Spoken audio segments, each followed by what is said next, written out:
皆さんこんにちは。ジャパニーズポッキャスト with 花へお越しくださりありがとうございます。このポッドキャストは日本語を勉強中の方へ向けたポッドキャストで、日本の文化やニュース、また私の個人的な体験だったり経験など、様々なことを日本語でお送りしています。現在 YouTube と Patreon でメンバーシップをやっています。動画のトランスクリプトが欲しい方、またはその他ワークシートなどで日本語を勉強したい方はぜひチェックしてみてください。あと、日本語の会話クラスもやっています。日本語を話す練習がしたい、自然な日本語を身につけたいと思う方はぜひオンラインのレッスンもチェックしてみてください。では、今回のテーマは2026年日本のトレンドということで、日本で流行ったもの、流行っているものについて話していこうと思います。皆さんの国でも今年すごくこれが流行ってるなっていうものがあるかもしれないです。例えばみんな食べてるなこのお菓子とか、あとはもうその一つの音楽とか一人の歌手がすごく流行ってみんなその曲ばっかり聴いているし、どこのお店やレストランに行ってもその曲ばっかり流れているみたいなこともあるかもしれないです。そんな感じの日本のトレンド、2026年の日本のトレンドを話していこうと思います。で正直言うとトレンドってやっぱり年齢が若い人、10代とか20代の人の話になってくると思うので、言葉もいくつか紹介するんですけど、それを使った方がいいっていうわけではないんですけど、動画見たりインスタ、TikTok、ソーシャルメディアなどでいろいろね見ることはあるかもしれないので、理解できるようにこういう言葉があるんだな最近はぐらいに軽く思ってもらえればなと思います。あといろんな音楽とか、物も紹介するんですけど、やっぱりどうしてもその日本で流行ってるって言ってもメインは10代20代の人の話になるので、日本人全員がっていう話ではないっていうことをね、まず一つ押さえてもらえればなと思います。で正直私もね聞いたことはもちろんあるけど、自分で使ったことがある言葉とかその音楽をよく聴いてるかって聞かれると全然そんなことはないので、メインは日本の10代20代の人がどんなものが好きか、どんなものを使ってるかなどになるんですが、皆さんもね、ああそうなんだ、日本ではそういうものが流行ってるんだなぐらいの気持ちで聞いてもらえればなと思います。でもしこれを今聞いてくれてる人が学生10代20代の場合はね、自分の国と比べながら聞いてみてもいいんじゃないかなと思います。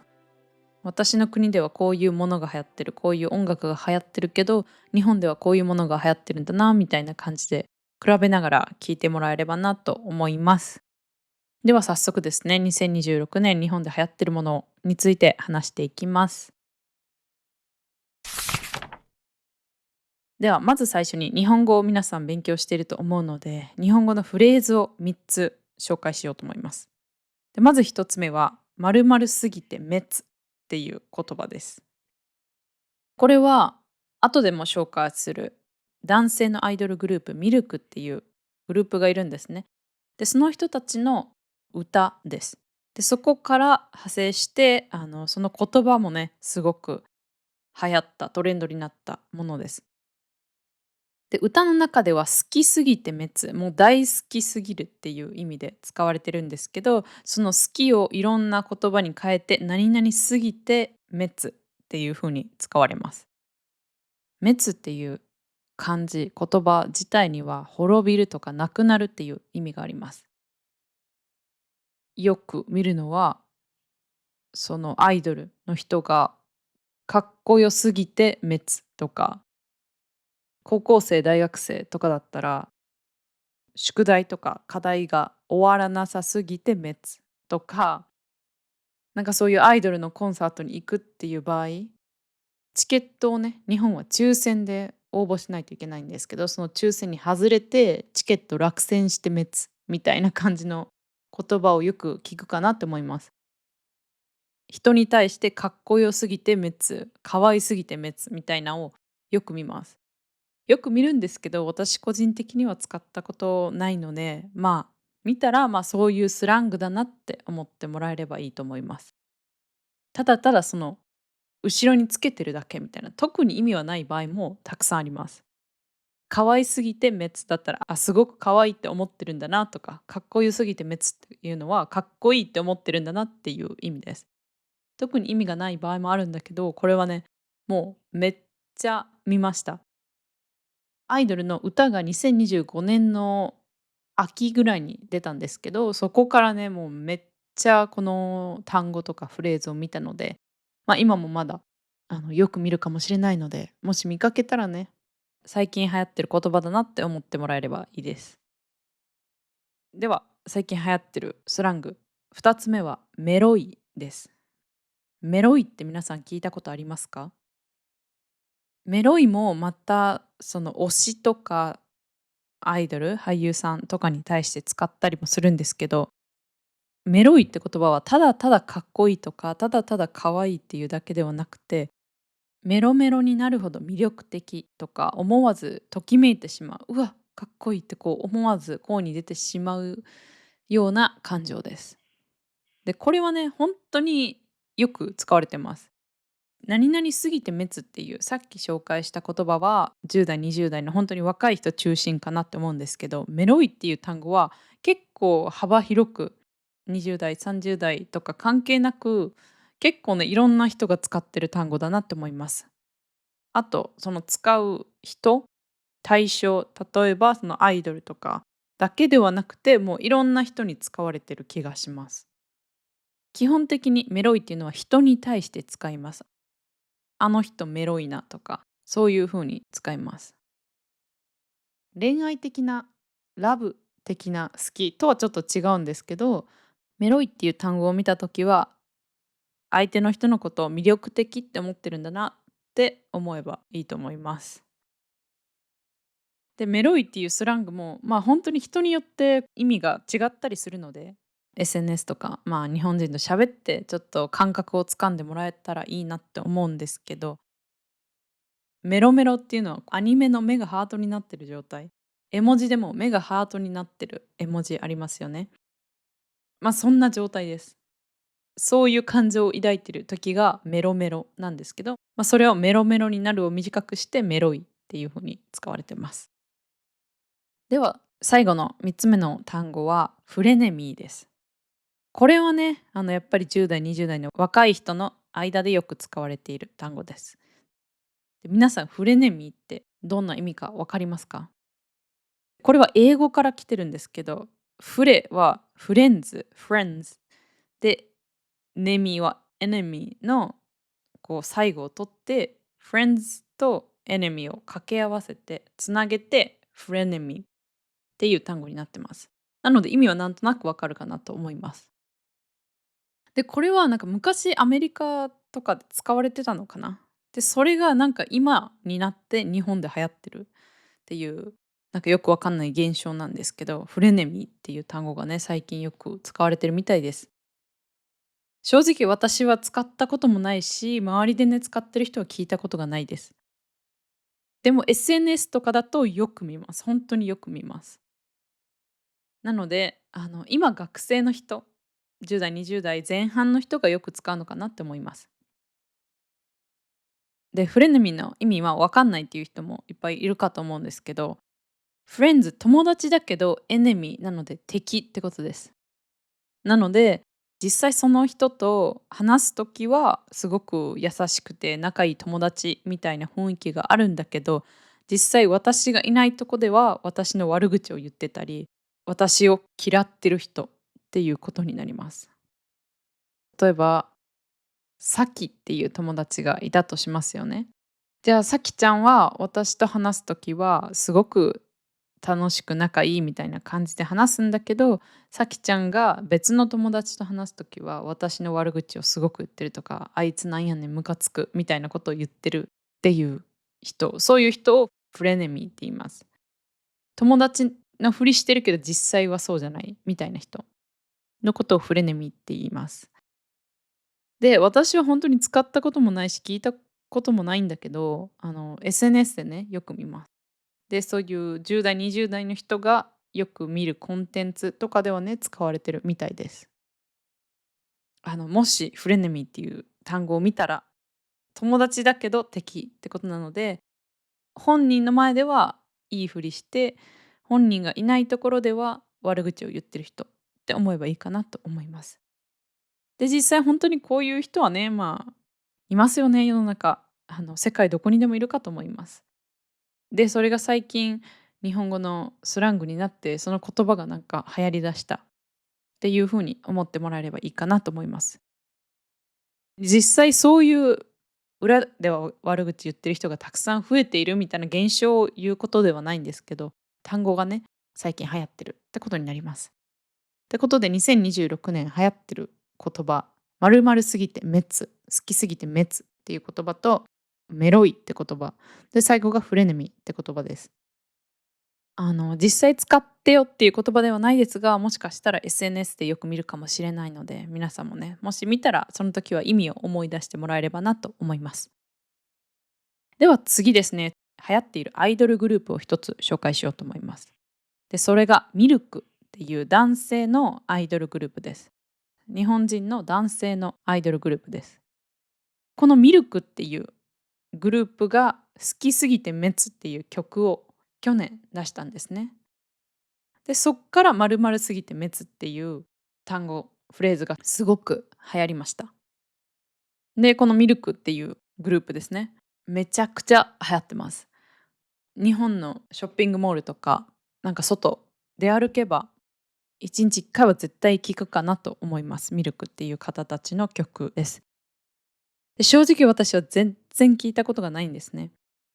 で、昔からその日本の男性アイドルグループの曲をあまり聴かないので、昔の人たちの曲も知らないし、今の人たちの曲も知らないんだけど、そんな自分からは全くアイドルの曲を聴かない、日本人男性のアイドルの曲を聴かない私でも知ってるぐらい、もう本当にテレビでもどこでも流れてます。めちゃくちゃ聴きます。そしてミルクっていう方たちの曲ですね。好きすぎて滅っていう曲以外にも、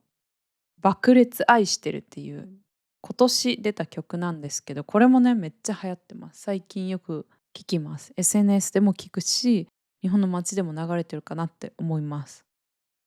今めっちゃ流行ってるので、一番日本で今流行ってるアイドルグループなんじゃないかなって思います。男性だけで見れば一番流行ってるかなって思います。そのぐらい日本の10代の人たちの間ではめっちゃ流行ってるので、もし日本のアイドルの曲が好きって方でまだね、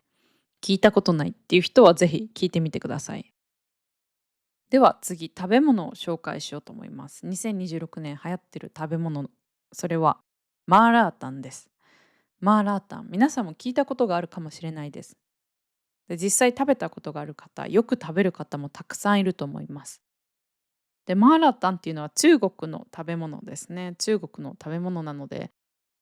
中国の方はみんなね、流行ってるって何って思うかもしれないんです。よくある日常の食べ物っていう感じかもしれないですけど、日本ではね、マーラータンのお店がもう最近、本当にいろんなところにできてます。で、今年だけじゃなく、去年からどんどん増えていったかなと思います。で、そのマーラータン、自分でいろんな野菜を選んで、こう最後スープと一緒にちょっと辛いスープと一緒に料理して食べるっていうやつですね。で、本当にマーラータン、なんでこんな急に流行ってるかわかんないんですけど、お店もね、たくさんできてます。私はね、日本だと1回しか食べたことないんですね。お店はたくさんあるけど、1回だけ食べたことがあります。で、そのマーラータンの、スープで、スープの味とか辛さとかもいろいろあると思うので、行くお店によって味が違うかと思うんですけど、中国のちょっと辛い自分で好きな野菜とかを選んで全部混ぜて食べる料理って思ってもらえればいいかなと思います。で、私は韓国に本当にちょっとだけ留学していた時に、毎週のように食べてました。で、その後日本に帰ってめっちゃ食べたかったんですけど、なんかあんまりお店ないなと思ったら急に増えて、一つ嬉しかったんですけど、その韓国にいた時に食べ過ぎて、なんかもうちょっと飽きてしまった感じはあるんですけど、最近ね、本当によく見るので、またたまには食べたいなって思います。で、いつでも自分の好きな具材を選べるし、辛さもね、調節できるところが多いので、すごく辛いものが食べたい気分の時とか、そうじゃない時とか、いろいろ自分の気分に合わせて食べられるので、めちゃめちゃいいなって思います。マーラタン、日本でね、どんどんお店が増えていって、本当によく聞くので、日本にいて、まだ食べたことがないっていう方がいれば、ぜひ食べてみてください。中国の方、本場の方にとって日本のマーラタンはどうですか？もし日本で食べたことがあって、そして中国でも食べたことがあったら、その違いなどあればぜひ教えてください。実際その中国で食べるようなものと似ているのか、または日本のマーラタンは日本風にアレンジされているのか、ちょっと私はわからないので、もしね、どっちでも中国でも日本でも食べたことがあるっていう方がいればぜひ教えてください。では次は物ですね。物で一つ、去年からずっと流行ってるものがあって、それはシール帳です。皆さんシール帳って聞いたことありますか？で、シールっていうのはスティッカーですね。英語で言うスティッカーです。ちょっと裏がネトネトしていて、紙に貼ったり、何かをデコレーションするときにノートに貼ったり、手帳に貼ったりすると思うんですけど、そういうシールがあります。で、そのシールを集めて、たくさん買って友達と交換するっていうのがめっちゃ流行ってます。で、これはね、私が子供の時によくやってました。本当に20年前ぐらいによくやっていたものが、また最近流行ってるっていうことになります。で、私が子供の時にはなかったような、すっごくキラキラしたものとか、シールが平らな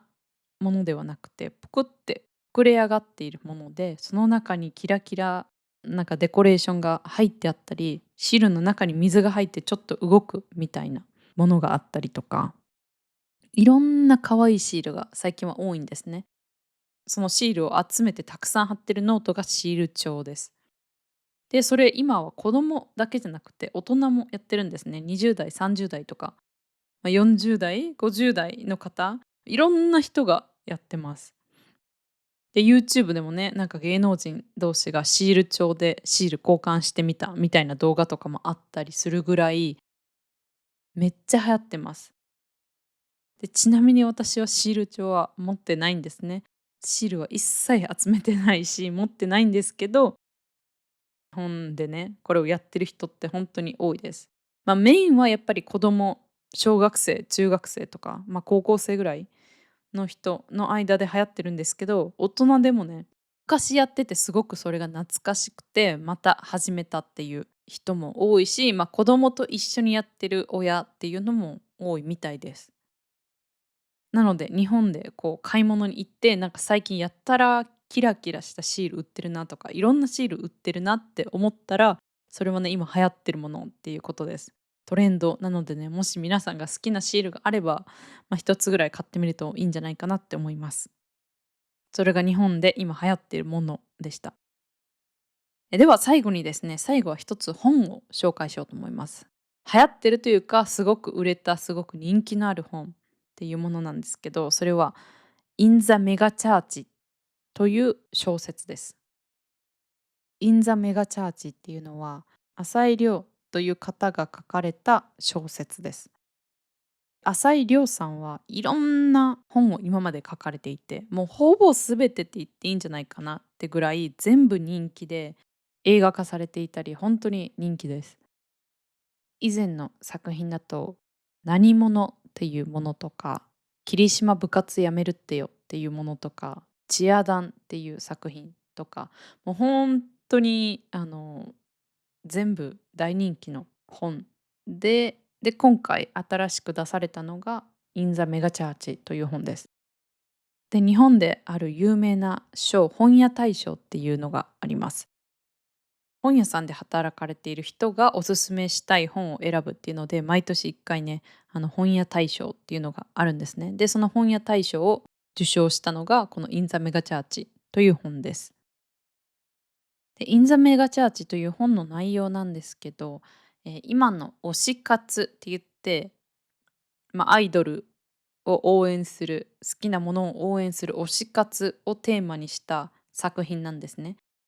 今の日本の社会をすごく映し出している面白い小説みたいです。私もこれずっと読みたいと思ってるんですけど、まだ読めてないんですね。例えば私が好きなアイドルを応援する推し活っていう側面と、そのアイドルを作り上げる、プロデュースする側の人、両方が描かれているみたいです。なので、その一人の視点からではなくて、日本の社会とか日本の経済をテーマにした作品なので、いろんな目線で描かれているのがとっても面白いみたいです。で、この小説は日本語で日本人に向けて書かれているので、難易度はものすごく高くて、読むのも難しいかもしれないですけど、もしね、可能であれば、インザメガチャーチのまずは内容、サマリーとかを読んでみて、なんとなくの内容を理解してから読んでみるっていうのもいいんじゃないかなって思います。今後ね、もしかしたら英語とか他の言語に翻訳されたものが出てくるかもしれないので、もしそうなった時は、日本語が苦手でもぜひね、読んでみてください。日本っていう現代の社会を知るのにすごくいい面白い小説なんじゃないかなって思います。以上が2026年のトレンドの紹介でした。今回は2026年のトレンドということで、単語だったりアイドルとか食べ物とか本とかね、いろいろ紹介してみました。全部聞いたことがあるよっていう方が多いかと思いますが、日本には住んでいない方ってね、日本で実際どんなものが流行っているのかあまり聞く機会、目にする機会がないかもしれないと思うので、今回ね、なんとなく今の日本ではこういうものが流行ってるんだっていうのをね、知れたって思ってもらえたらいいなって思います。やっぱりトレンドってなると今の10代の人、20代の人が中心になっているかなって思います。特に言葉とか、物とかはそういうね、若い人向けみたいな感じはあるんですけど、最後に紹介したインザメガチャーチとか本とか食べ物、マーラタンっていうのは年代とか関係なく全員がね楽しんでるものかなって思うので、もし日本に来る機会があればぜひそういう本を買ってみたり、食べ物ね、日本で流行ってるものも食べてみるっていうのもいいんじゃないかなって思います。また皆さんの国で最近すごく流行ってるものなどあったらぜひねコメント欄で教えてもらえたらなって思います。やっぱり国によって流行ってるものって全然違うと思うので、曲でも食べ物でも人でも物でも本でも何でもすっごく人気だよ今これみたいなのがあればぜひコメント欄で教えてください。では今回はここまでにしようと思います。皆さん今回も最後まで聞いてくださり本当にありがとうございました。